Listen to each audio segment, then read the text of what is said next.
모험을 향한 열정. 외할아버지와 외할머니. 리스크에 끌리는 일론 머스크의 성향은 집안 내력인 셈이다. 그런 면에서 외할아버지 조슈아 홀드먼을 빼닮았기에 하는 말이다. 캐나다 중부 척박한 평원의 한 농장에서 성장한 홀드먼은 자기 주장을 굽힐 줄 모르는 저돌적인 모험가였다. 그는 아이오와에서 카이로프랙틱 요법을 배운 후 무스조 인근의 고향으로 돌아와 말을 훈련시키고 주민들에게 카이로프랙틱 요법으로 도수 치료를 해주며 숙식을 해결했다. 그렇게 일하면서 그는 마침내 자신의 농장을 장만했다. 하지만 1930년대에 대공황을 겪으며 농장을 잃고 말았다. 이후 몇 년 동안 그는 카우보이, 로데오 공연자, 건설 노동자 등으로 일하며 생계를 유지했다. 그런 가운데 변함없이 이어진 한 가지가 있다면 그것은 바로 모험에 대한 사랑이었다.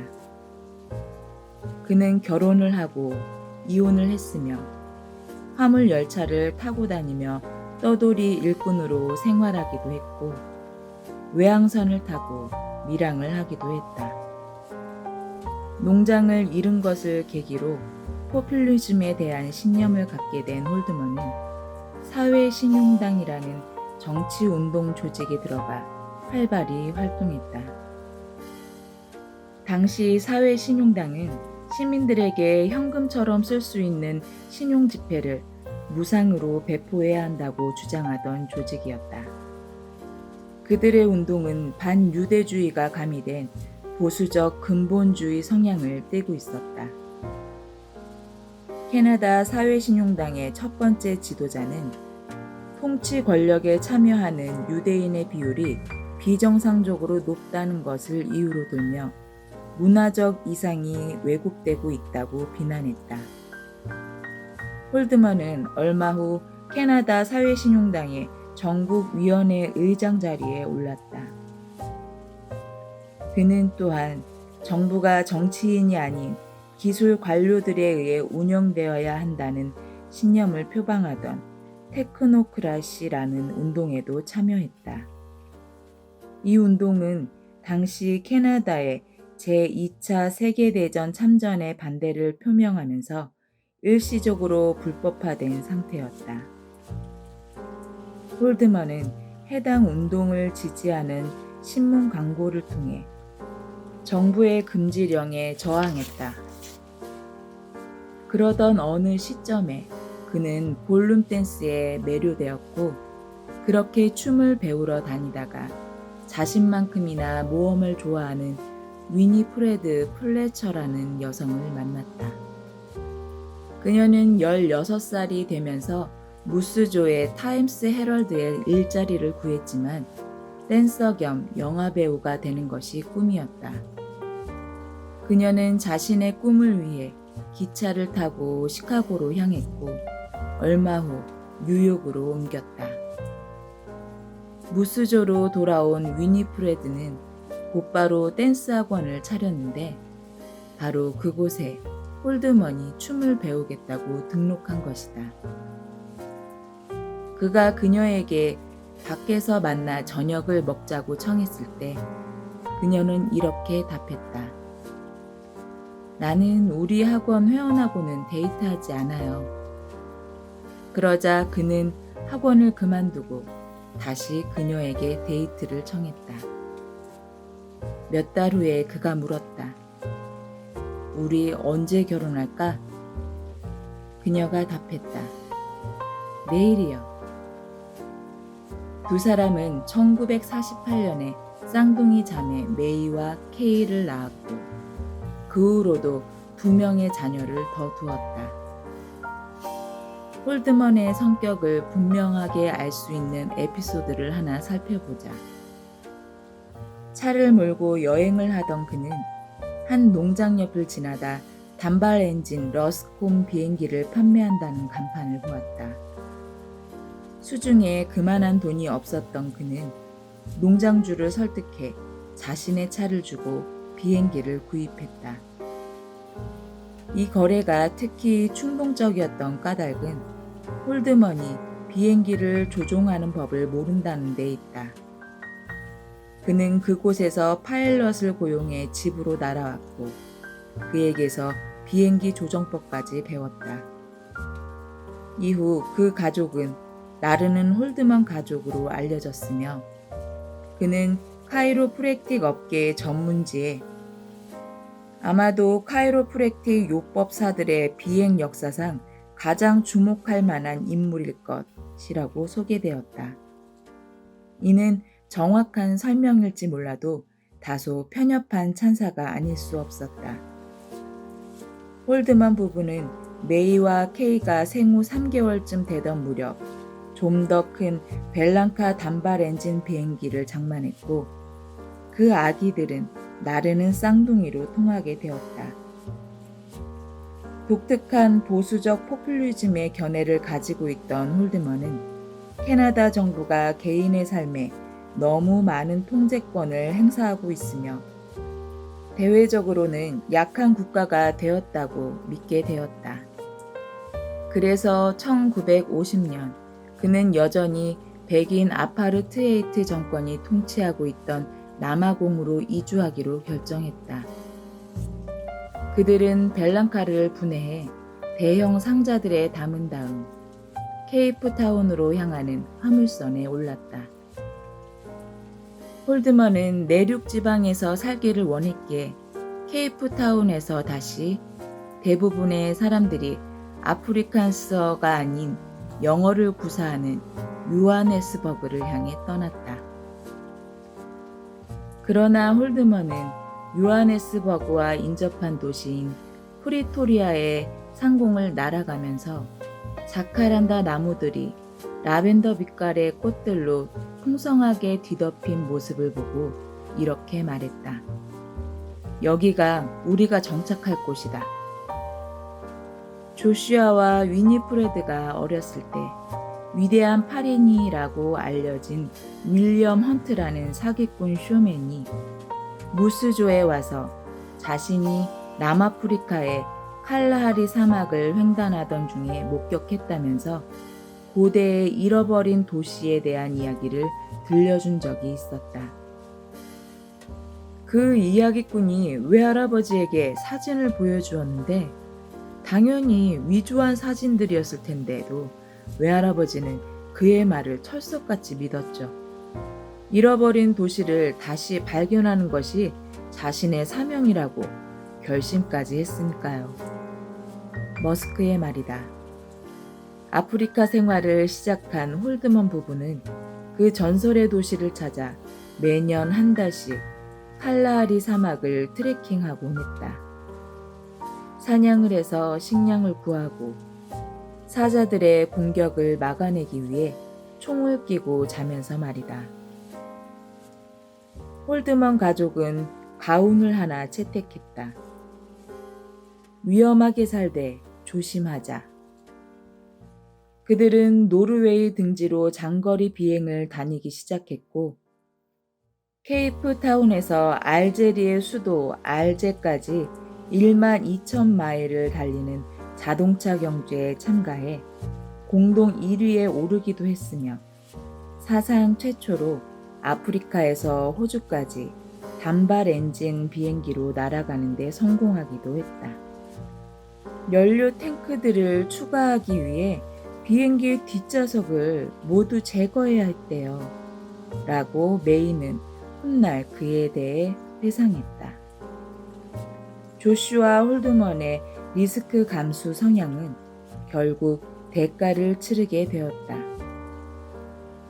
그가 비행을 가르치던 훈련생이 전선을 피하지 못하는 바람에 비행기가 뒤집혀 추락하는 사고가 발생했고 그 사고로 그는 목숨을 잃었다. 그 외손자 일론 머스크가 3살 때 일어난 사고였다. 외할아버지는 진정한 모험에는 그에 상응하는 리스크가 따른다는 것을 알고 계셨어요. 그런 리스크가 당신께 활력을 불어넣는 요소였죠. 머스크의 말이다. 홀드먼은 그러한 정신을 쌍둥이 딸 중 한 명에게 각인시켰다. 바로 일론의 어머니 메이였다. 나는 준비만 되어 있다면 어떤 리스크든 감수할 수 있다고 생각해요. 메이의 말이다. 학창시절 그녀는 과학과 수학을 잘했고 또한 눈에 띄게 아름다웠다. 큰 키에 파란 눈, 높은 광대뼈와 조각 같은 턱을 가진 그녀는 15살 때부터 모델로 일하기 시작했고 토요일 아침이면 백화점 런웨이 쇼에 오르곤 했다. 그 무렵 그녀는 동네에서 역시 눈에 띄게 잘생긴 소년을 만났다. 번지르르 하면서도 비신사적인 구석이 엿보였지만 말이다. 에롤 머스크. 에롤 머스크는 모험가이자 항상 다음 기회를 노리는 책략가였다. 영국인인 그의 어머니 코라는 14살에 학교 공부를 마치고 전투 폭격기에 외피를 만드는 공장에서 일하다가 난민선을 타고 남아프리카로 넘어왔다. 그리고 그곳에서 월터 머스크를 만났다. 당시 월터는 이집트에서 가짜 무기와 서치라이트 등을 배치하여 독일군을 속이는 작전을 수립하던 암호 해독가이자 정보 장교였다. 전쟁이 끝난 후 그는 조용히 안락의자에 앉아 술을 마시고 암호 기술을 이용하여 십자 말풀이를 하며 세월을 보내는 것 외에는 거의 아무런 일도 하지 않았다. 그런 그를 참다 못한 코라는 두 아들만 데리고 영국으로 돌아갔고 거기서 뷰익에서 생산한 자동차 한 대를 장만한 후 다시 남아공의 프리토리아로 돌아왔다. 어머니는 내가 아는 가장 강인한 사람이었지요. 에롤의 말이다. 에롤은 공학학위를 취득한 후 호텔이나 쇼핑센터, 공장 등을 짓는 일에 종사했다. 그런 한편 그는 낡은 자동차나 비행기를 복원하는 작업을 좋아했다. 또한 정치에도 뛰어들어 아파르테이트를 지지하는 국민당의 아프리카너 의원을 물리치고 프리토리아 시의회에서 영어를 구사하는 몇 안 되는 의원 중 한 명이 되었다. 1972년 3월 9일자 프리토리아 뉴스는 기득권층에 대한 반발이라는 제목으로 해당 선거를 보도했다. 홀드먼 가족과 마찬가지로 에롤도 비행을 무척 좋아했다. 그는 쌍발 엔진 세스나 골든 이글 한 대를 구입해 TV 방송 제작진 등을 자신이 미 개간지에 지어놓은 오두막으로 실어 날랐다. 제대로 된 임자만 만나면 비행기를 팔 생각을 품고 그런 비행을 하던 1986년 어느 날 그는 잠비아의 한 활주로에 착륙했는데 그곳에서 만난 파나마계 이탈리아인 기업가가 그의 비행기를 사겠다고 제안했다.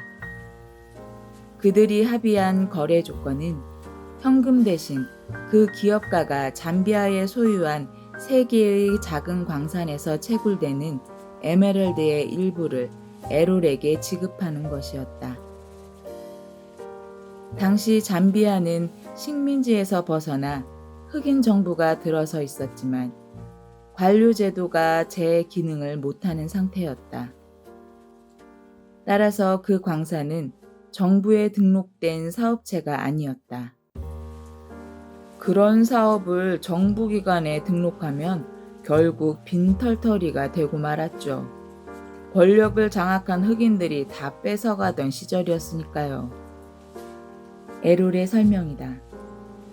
그는 메이의 가족들을 인종차별주의자라고 비난하며 자신은 그렇지 않다고 주장했다.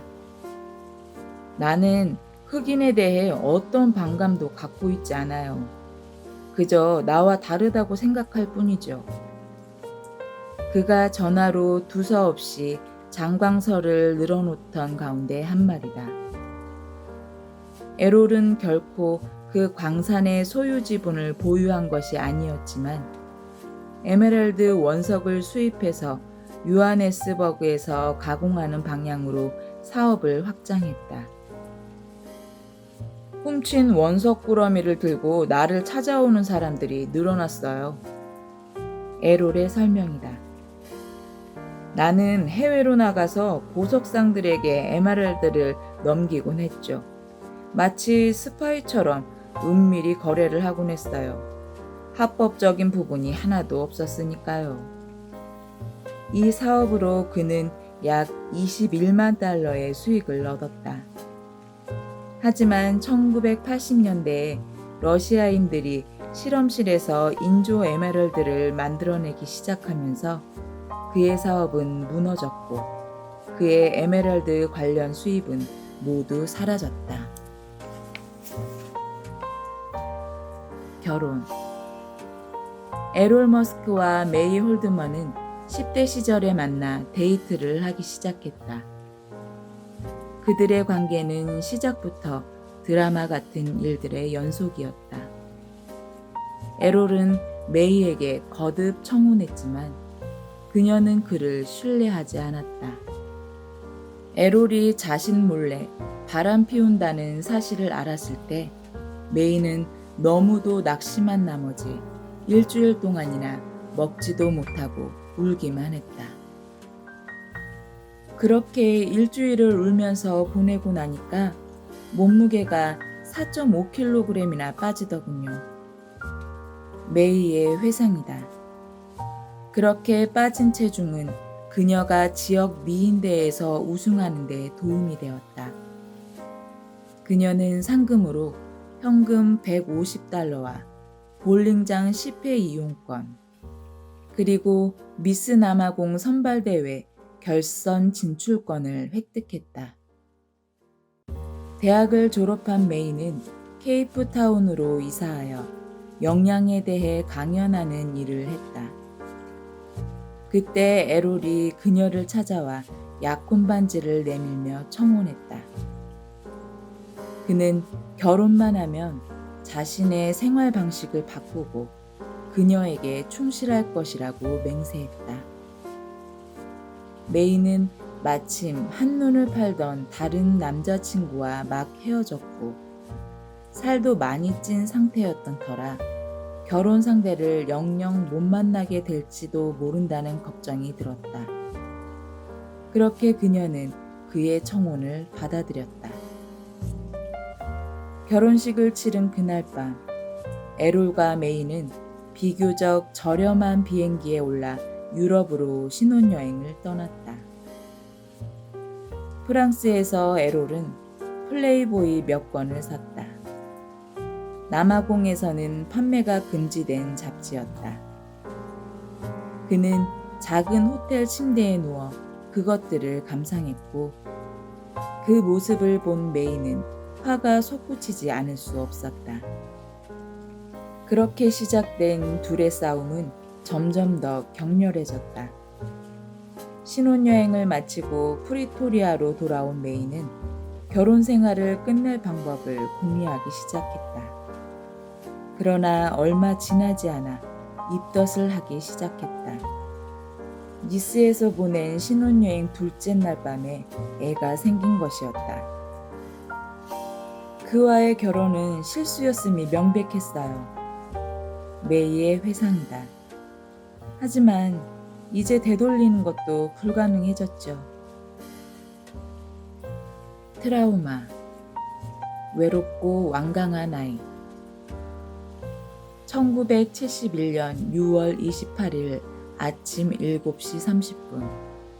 메이는 몸무게 3.9kg에 머리가 유난히 큰 사내 아이를 출산했다. 처음에 부부는 아이의 이름을 나이스로 지으려고 했다. 그 아이를 가진 프랑스 소도시의 이름인 니스를 따서 말이다.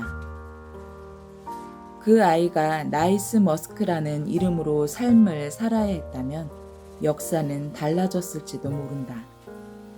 적어도 재밌어졌을 것 같기는 하다.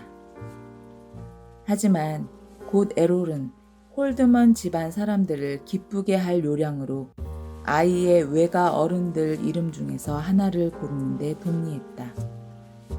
그렇게 해서 메이의 할아버지 일론 홀드먼의 이름을 따서 아이의 이름을 일론으로 정하고, 메이의 외할머니가 처녀 시절에 쓰던 리브라는 이름을 가운데에 넣었다. 일론 리브 머스크. 에롤은 일론이라는 이름이 마음에 들었다. 성경에 나오는 이름이기 때문이었다. 훗날 그는 그 이름에 대해 자신이 성경 지명이 있었다고 주장했다. 그의 말에 따르면 어렸을 때 로켓 과학자 베르너 폰 브라운이 쓴 화성 프로젝트라는 공상과학 소설에 관해서 들은 적이 있는데, 그 책에 화성에 건설된 식민지를 이끄는 일론이라는 리더가 등장한다는 것이다. 일론은 많이 울고 많이 먹으면서 잠은 별로 자지 않는 아기였다. 우는 아이를 달래는 데 지친 메이는 어느 순간 일론이 울다 지쳐 잠들 때까지 그냥 놔두기로 마음먹었다. 하지만 이웃에서 경찰을 부르는 바람에 마음을 바꾸지 않을 수 없었다. 일론의 기분은 급격하게 바뀌곤 했다. 그의 어머니는 일론이 울지 않을 때는 그렇게 귀여울 수가 없었다고 말한다. 일론이 태어난 이후 2년에 걸쳐 메이는 아이를 2명 더 낳았다. 바로 일론의 남동생 킴벌과 여동생 토스카다. 메이는 아이들을 애지중지하면서 키우는 엄마가 아니었다. 덕분에 아이들은 마음껏 돌아다닐 수 있었다. 유모는 없이 가정부만 한 명 있었는데, 그녀는 일론이 로켓과 폭약을 가지고 실험을 하면서 놀아도 별다른 신경을 쓰지 않았다. 일론은 자신이 그렇게 어린 시절을 보내도 10손가락이 온전한 게 신기할 정도라고 말한다. 그가 3살 때 어머니는 아이의 지적 호기심이 풍부한 것을 보고 유아원에 보내기로 결정했다. 원장은 다른 원아들보다 어린 아이들은 사회적인 측면에서 많은 어려움을 겪게 된다고 지적하며 그 결정을 철회하도록 설득했다. 1년 후에 데려오는 게 좋겠다는 얘기였다. 하지만 메이는 그럴 수 없어요. 아이한테 저 말고도 대화를 나눌 누군가가 필요해요. 애가 너무 똑똑하거든요. 라고 말했고, 결국 원장의 생각을 꺾었다. 하지만 그것은 실수였다. 일론에게는 친구가 생기지 않았고 2년 차에 들어가면서 그는 선생님 말도 듣지 않기 시작했다. 선생님이 다가와서 야단을 쳐도 나는 선생님을 쳐다보지도 귀를 기울이지도 않곤 했죠. 일론의 회상이다. 원장은 부모님을 유아원으로 불러 이렇게 말했다. 몇 가지 근거로 볼 때 아이의 지능 발달이 정상에 비해 뒤떨어지는 것으로 보입니다. 동석한 교사 중 한 명이 아이가 대부분의 시간 동안 정신이 딴 데 팔려 있고 선생님 말을 듣지 않는다고 설명했다. 내내 창밖만 바라보고 있어서 제가 수업에 집중하라고 하니까 잎사귀들이 이제 갈색으로 바뀌고 있어요 라고 하더군요. 에롤은 일론의 말이 맞지 않느냐고, 잎사귀들이 갈색으로 바뀌고 있지 않느냐고 대꾸했다. 그러한 교착 상태는 일론의 청각에 문제가 있을지 모르니 청력 검사를 받아보라는 제안에 부모가 동의하면서 일단락되었다. 그들은 내 귀에 문제가 있다고 판단했고 그래서 나의 인도 편도를 제거했죠. 일론의 회상이다. 그렇게 유아원 관계자들의 불만은 가라앉았지만 그의 멍 때리는 경향과 생각할 때 자기만의 세계로 빠져드는 행태는 전혀 바뀌지 않았다.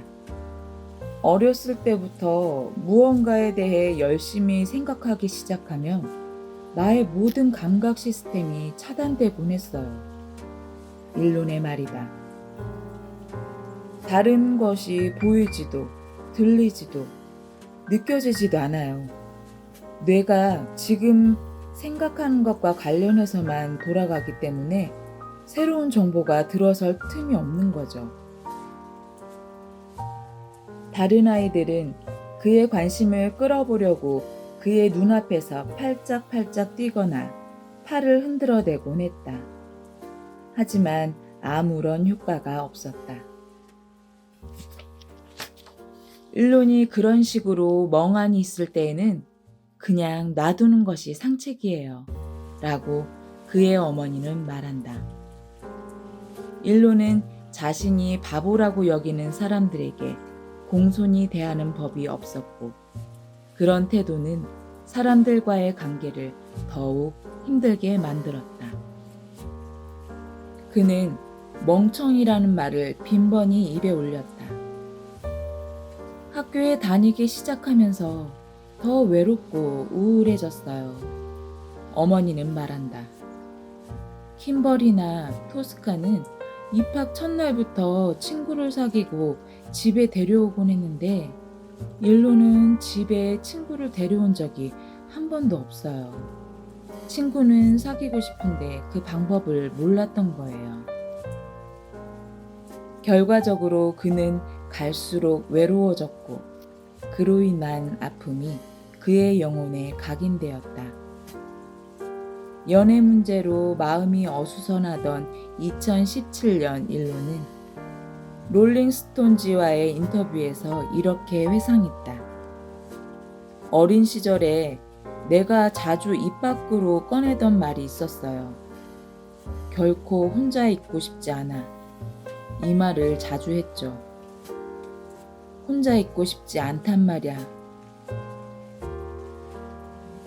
그가 5살이 되던 해 어느 날 사촌 중 한 명의 생일 파티가 열리는 날이었는데 일론은 누군가와 싸운 일로 집에 남아있으라는 벌을 받았다.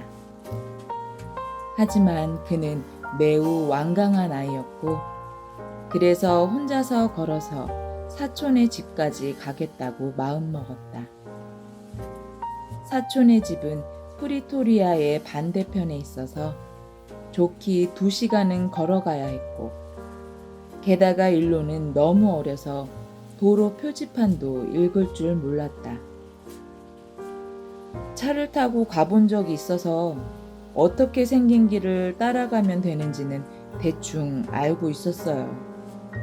어떻게든 가겠다고 마음을 먹었고 그래서 그냥 걷기 시작했죠. 일론의 말이다. 그가 가까스로 그곳에 도착했을 때에는 파티가 끝나가고 있었다. 어머니는 그가 길을 따라 걸어오는 것을 보고 소스라치게 놀랐다. 또 벌을 받을까봐 겁이 난 일론은 길 옆에 단풍나무에 올라가 내려오길 거부했다. 킴벌은 나무 아래에서 경이로운 시선으로 형을 올려다본 그 일을 기억한다. 그는 사람의 마음을 뒤흔들 정도의 때론 무서울 만큼의 단호한 완강함을 가지고 있었어요. 지금도 여전히 그렇답니다. 8살 때 일론은 그런 완강한 마음으로 오토바이를 갖는데 집중했다. 그렇다. 8살이었다. 그는 의자에 앉은 아버지 옆에 서서 나름의 논리를 내세우며 반복적으로 오토바이를 사달라고 졸라댔다. 아버지가 신문을 집어들며 조용히 하라고 명령하면 그는 그대로 계속 서 있곤 했다. 흔히 볼 수 없는 정말로 특이한 장면이었어요. 킴벌이 말한다.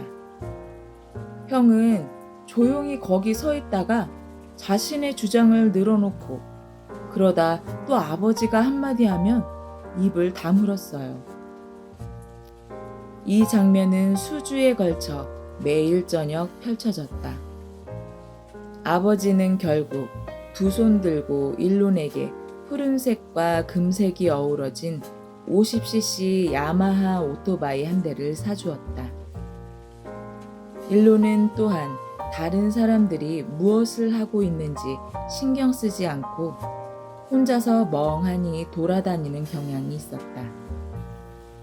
일론이 8살 때 가족 전체가 친인척 방문차 리버풀로 여행을 갔는데 하루는 부모님이 그와 동생을 공원에 데려가 잠시 아이들끼리 놀라고 놔두었다. 한자리에 머물러 있는 것은 천성에 맞지 않던 일로는 거리를 배회하기 시작했다. 한 소년이 울고 있는 나를 발견하고 자기 엄마한테 데려갔죠.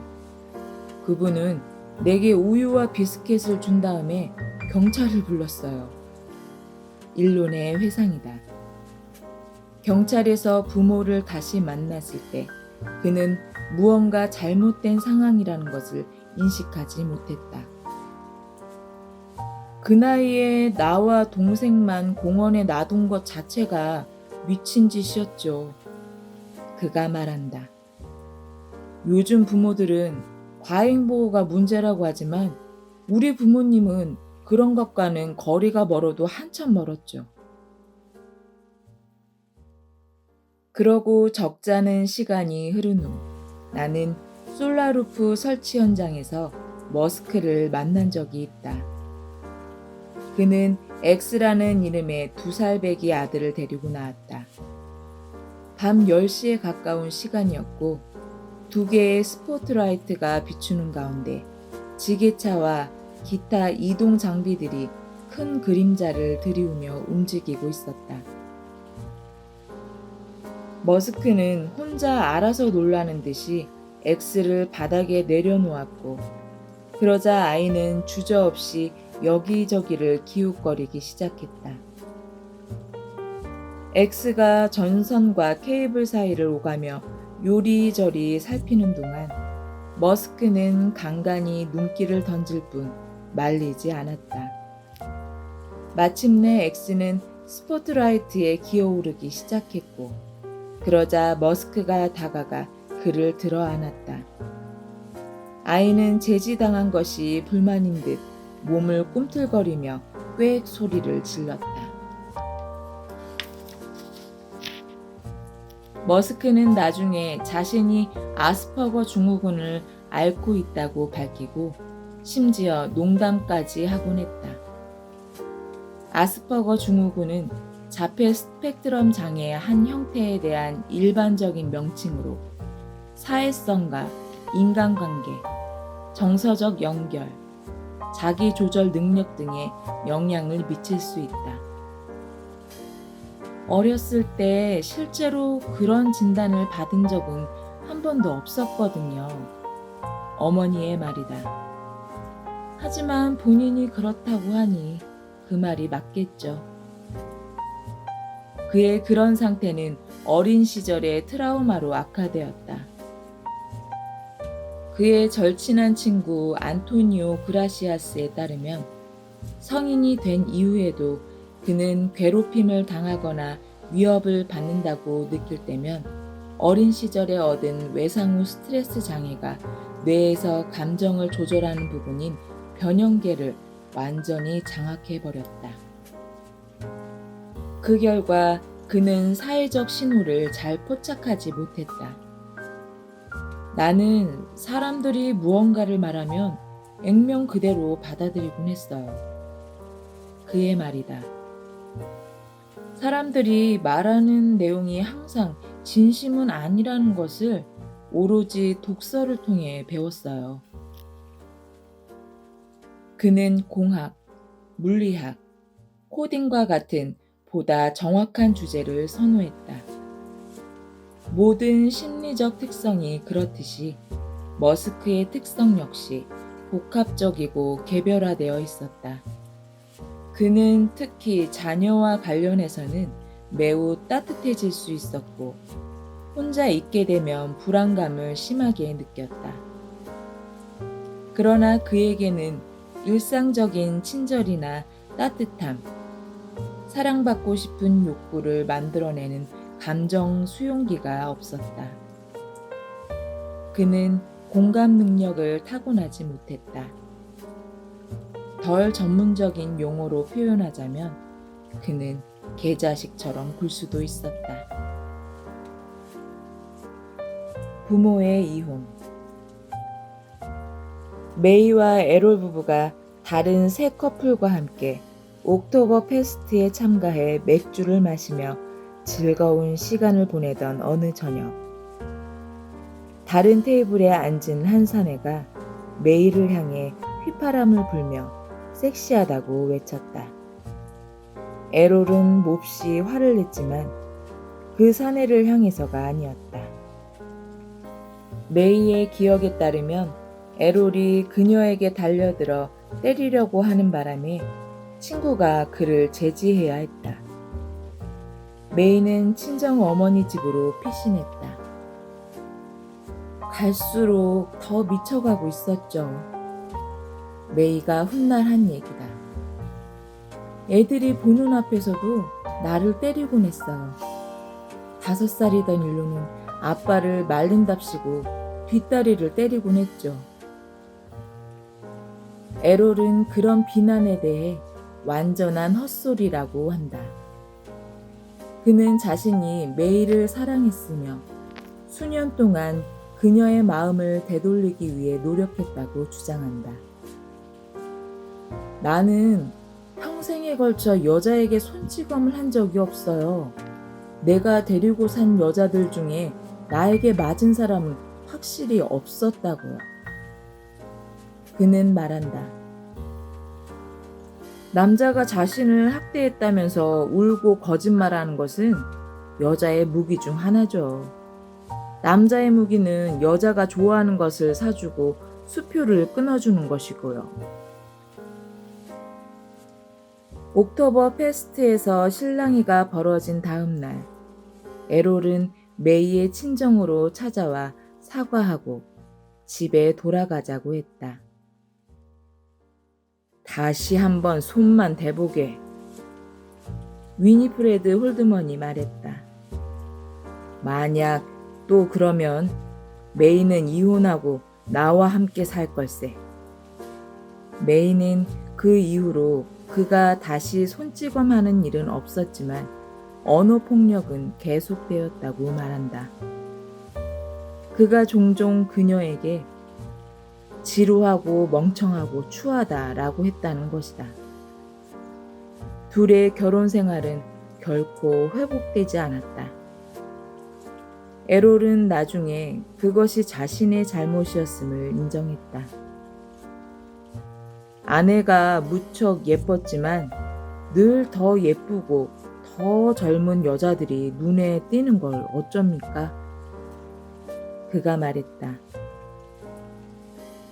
메이를 정말 사랑하면서도 내가 다 망쳐버린 거죠. 둘은 결국 일론이 8살이 되던 해에 이혼했다. 메이는 아이들을 데리고 프리토리아와 요하네스버그 지역에서 남쪽으로 600km나 떨어진 더반 인근의 해안가 집으로 이사했다. 그곳에서 그녀는 모델 일과 영양사 일을 번갈아 하면서 생계를 꾸렸다. 돈에 쪼들리지 않을 수 없었다. 아이들의 교복이나 학습서를 중고로 사주곤 했다.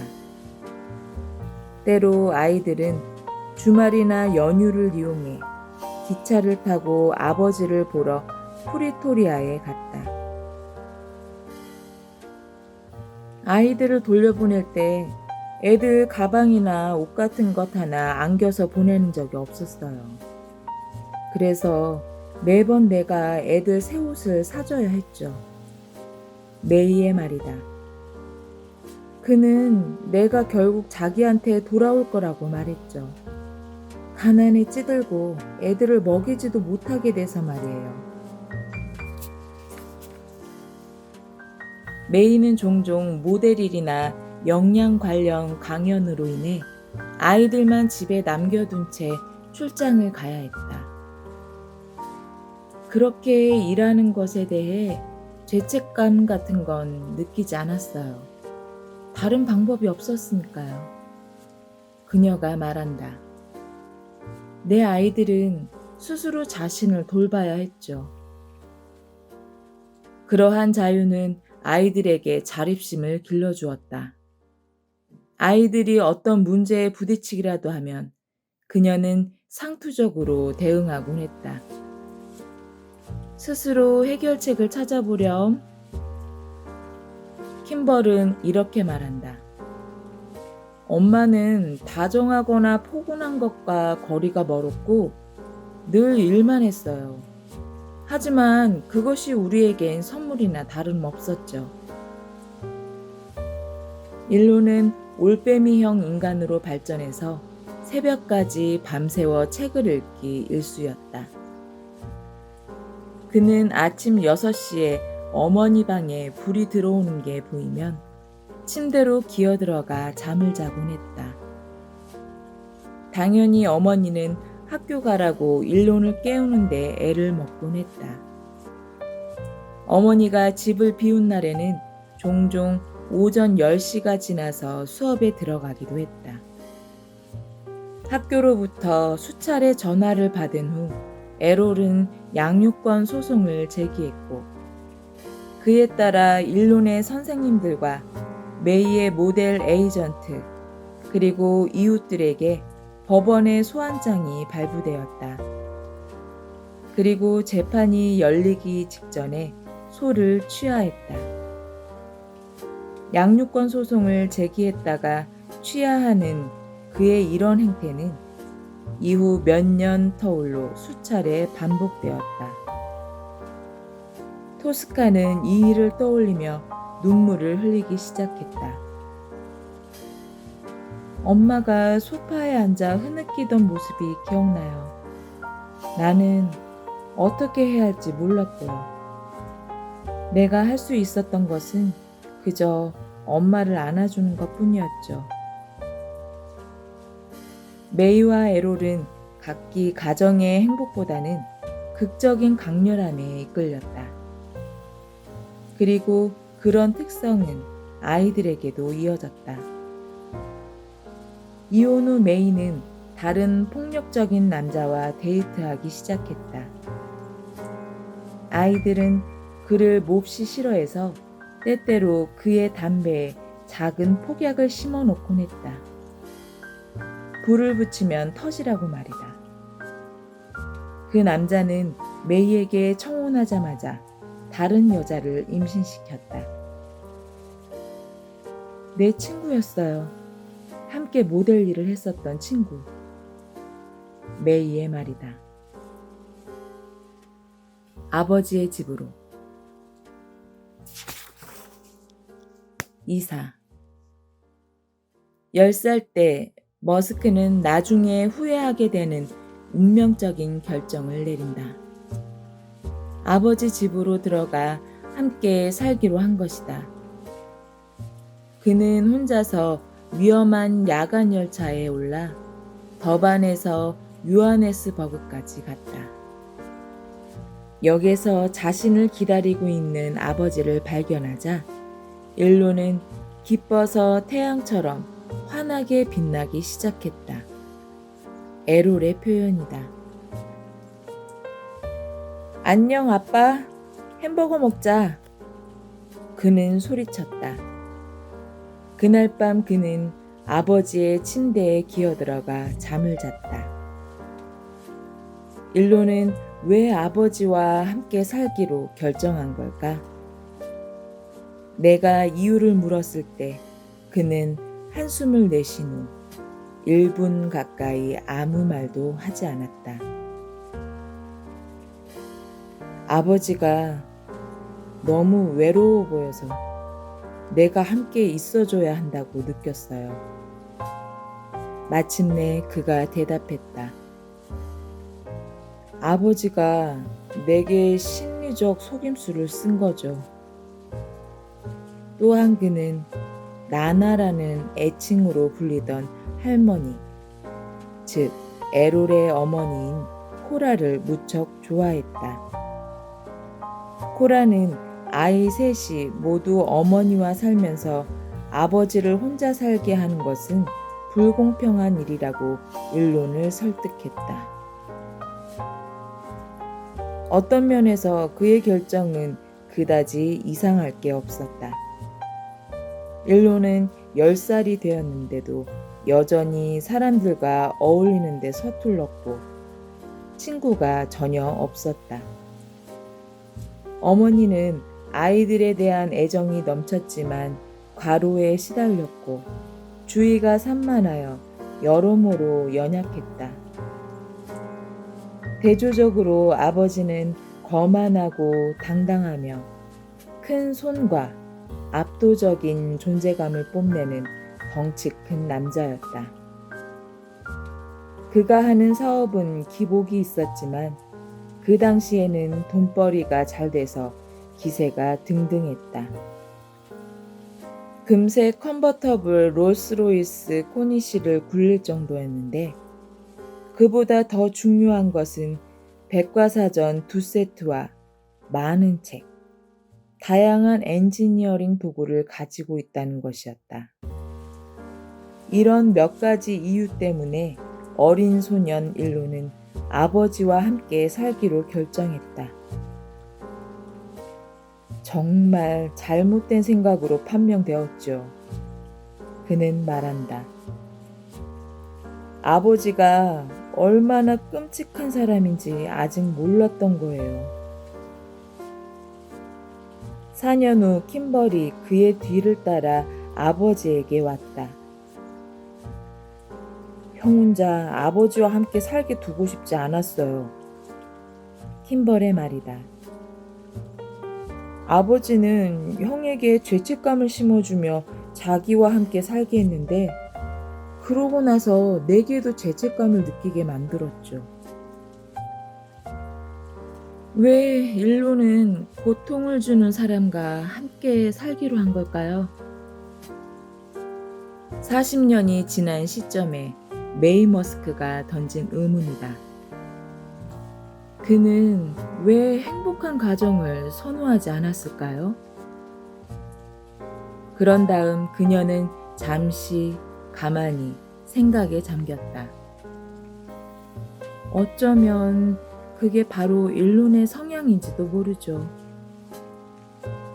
아버지와 함께 살게 되면서 일론과 킴벌은 아버지가 프리토리아에서 동쪽으로 약 480km 떨어진 자연 그대로의 숲풀지대인 팀바바티 사냥금지구역에 관광객들에게 임대할 수 있는 오두막을 짓는 일을 도왔다. 건설 기간 동안 그들은 사자의 공격에 대비해 브라우닝 소총을 옆에 두고 모닥불 주위에서 잠을 잤다. 강모래로 벽돌을 만들고 지붕은 풀로 덮었다. 엔지니어였던 에롤은 다양한 재료의 특성을 연구하는 것을 좋아했고 그래서 바닥은 단열 효과가 좋은 운모로 깔았다. 물을 찾아다니는 코끼리들이 종종 파이프를 뽑아놓고 원숭이들이 주기적으로 임시 구조물에 침입해 똥을 싸는 바람에 아이들이 해야 할 일이 많았다. 일로는 종종 방문객들의 사냥길에 따라 나서곤 했다. 그가 가진 것은 22구경 소총 한 자루뿐이었지만 조준경이 훌륭한 덕분에 곧 명사수가 되었다.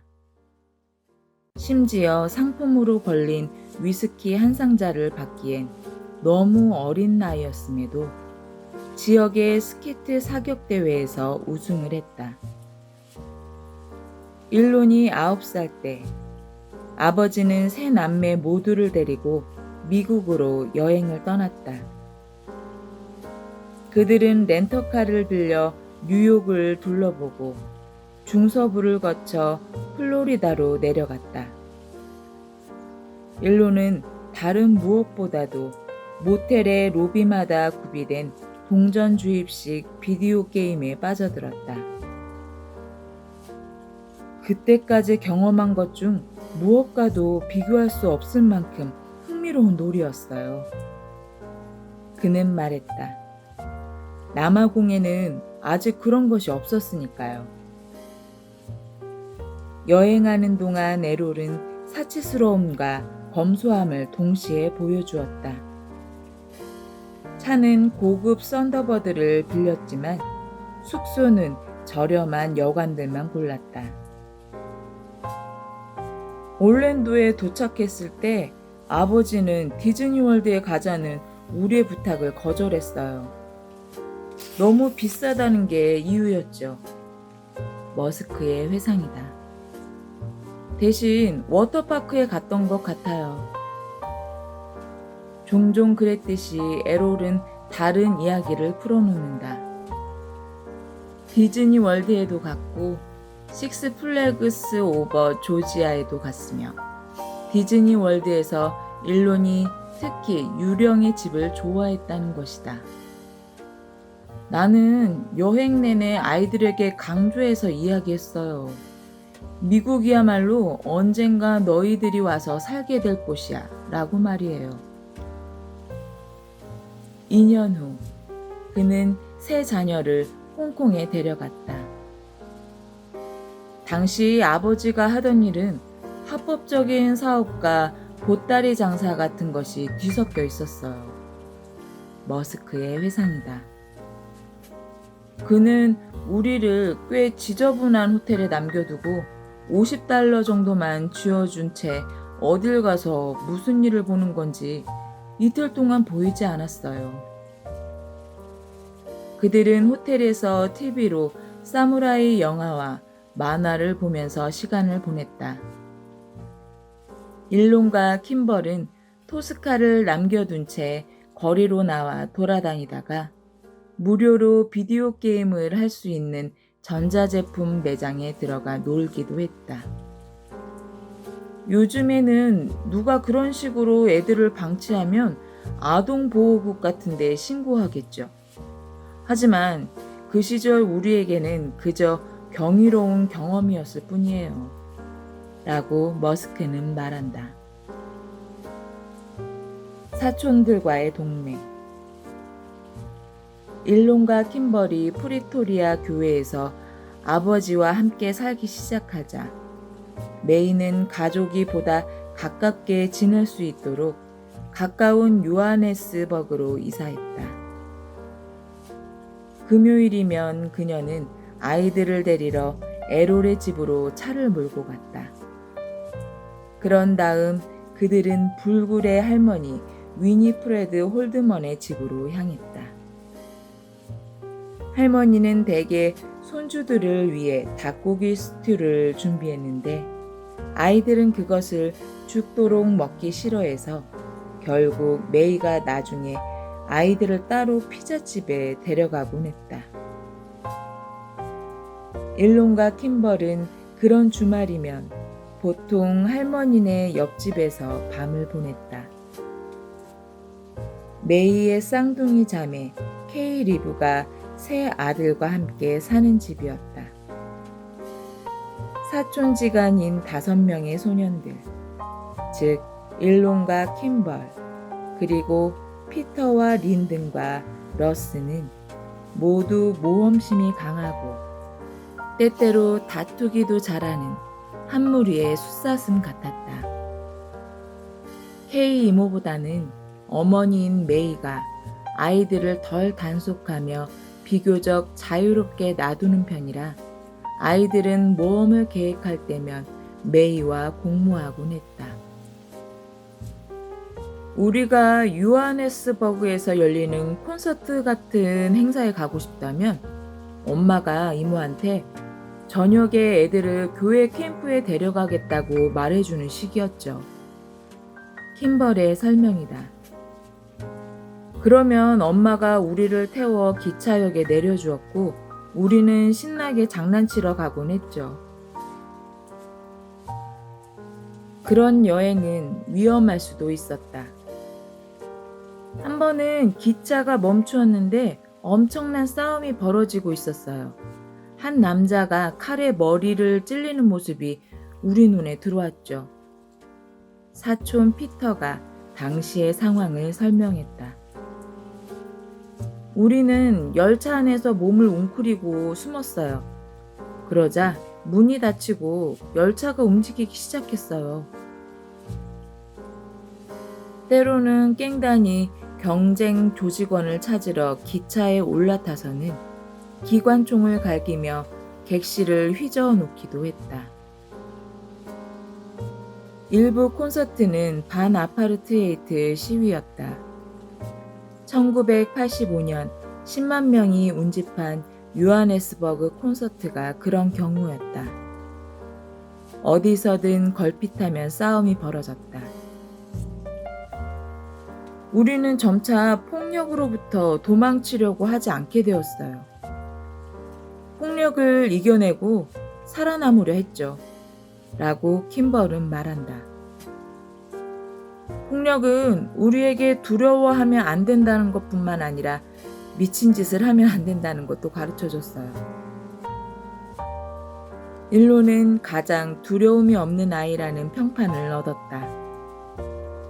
사촌들과 함께 영화를 보러 갔을 때 사람들이 시끄럽게 떠들기라도 하면 그가 가서 조용히 하라고 말하곤 했다.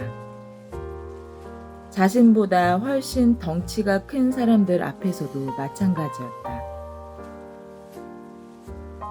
두려움에 이끌려 결정을 내리지 않는 것, 그에게는 그것이 큰 주제였어요. 피터의 회상이다. 어렸을 때도 분명히 그런 게 있었죠. 그는 또한 사촌들 중에서 가장 경쟁심이 강했다. 한 번은 그들이 프리토리아에서 요하네스버그까지 자전거를 타고 갔는데 일론이 빠르게 페달을 밟으며 한참을 앞서 달렸다. 다른 아이들은 자전거를 세우고 지나가는 픽업 트럭을 얻어 탔다. 트럭을 타고 먼저 도착한 아이들과 다시 합류했을 때 일론은 그들에게 화를 내며 주먹을 휘두르기 시작했다. 경주하기로 해놓고 속임수를 썼다는 것이 이유였다. 그런 싸움은 흔한 일이었다. 종종 주변은 전혀 의식하지 않은 채 공공장소에서 싸움을 벌이기도 했다. 일론과 킴벌은 수없이 싸웠고 그중 한 번은 시골 박람회장이 무대였다. 서로 펀치를 주고받고 흙바닥에서 뒤엉켜 구르고 난리도 아니었죠. 피터의 회상이다. 구경꾼들이 기겁을 할 정도여서 내가 사람들을 향해 소리쳐야 했어요. 별거 아닙니다. 우리는 형제예요, 형제. 대개의 싸움은 사소한 일로 시작되었지만 상당히 격렬해지기도 했다. 둘 중 한 명이 이기는 방법은 먼저 상대의 낭심을 때리거나 치는 것이었어요. 킴벌은 말한다. 낭심을 맞으면 일단 움직일 수가 없었기 때문에 싸움이 끝나곤 했죠. 학교에 가다. 머스크는 공부를 잘했지만 슈퍼스타는 아니었다. 9살과 10살 때 그는 영어와 수학에서 A를 받았다. 새로운 수학적 개념에 대한 이해가 빠름이라고 그의 선생님은 기록해 두었다. 그러나 성적표의 종합 의견란에는 매번 다음과 같은 평가가 기록되어 있다. 몽상에 빠지거나 하지 말아야 할 것을 하느라 학업 속도가 극도로 느림. 무엇이든 끝까지 마무리하는 경우가 거의 없음. 수업 시간에 공상에 빠지지 않도록 수업에 집중하도록 지도 요망. 글짓기에서 생생한 상상력을 보여주지만 제 시간에 끝내지 못하는 경우가 빈번함. 고등학교에 진학하기 전 그의 평균 성적은 100점 만점에 83점이었다. 공립고등학교에 입학한 일론이 괴롭힘과 구타를 당하자 아버지는 그를 사립학교인 프리토리아 남자고등학교로 전학시켰다.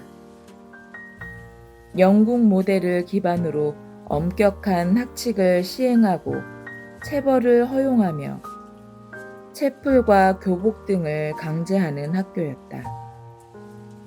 그곳에서 일론은 아프리칸스어와 종교학습을 제외한 모든 과목에서 탁월한 성적을 기록했다. 나는 무의미하다고 생각되는 일에는 그다지 노력을 기울이지 않았어요. 그는 말한다. 차라리 그 시간에 책을 읽거나 비디오 게임을 하는 게 나았으니까요. 그는 고3 학업 성취도 평가에서 물리학은 A를 받았지만 다소 놀랍게도 수학에서는 B를 받는 데 그쳤다.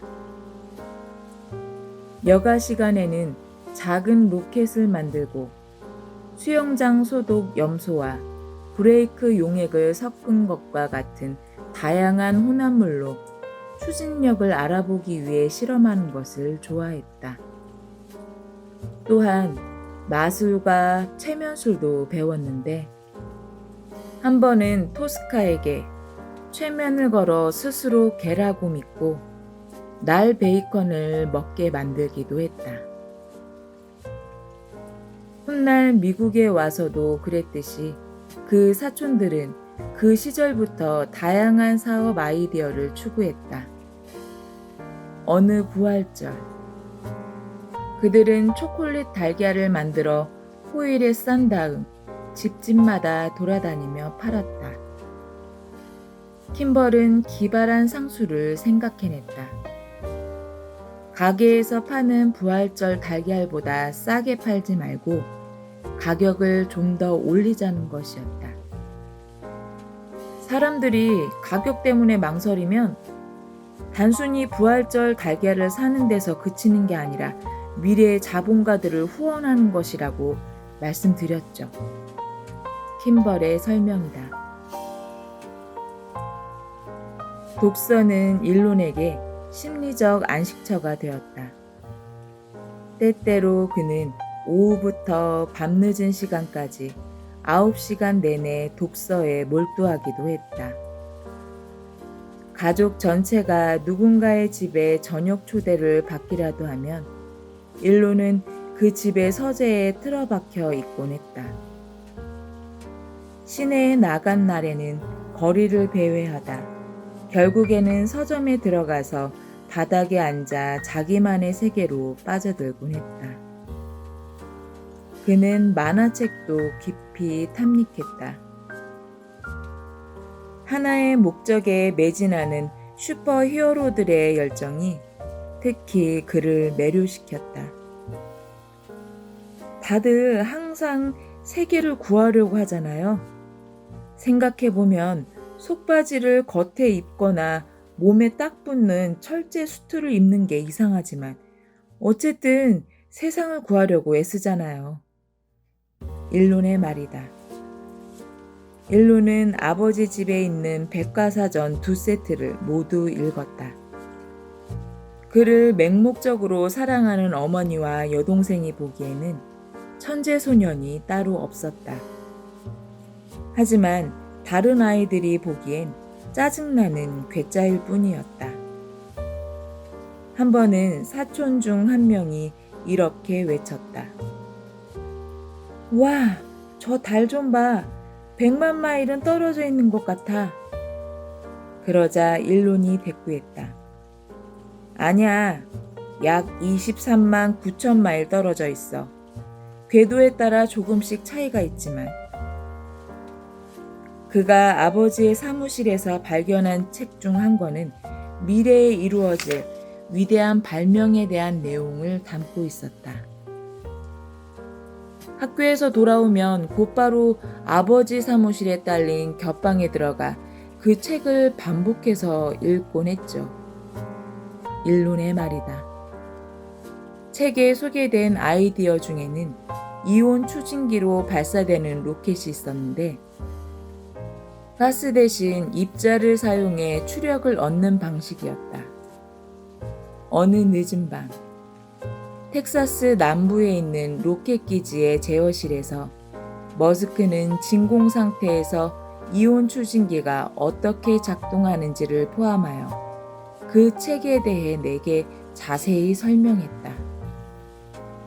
다른 행성에 가는 것에 대해 처음으로 생각하게 만든 게 바로 그 책이에요. 그가 말했다.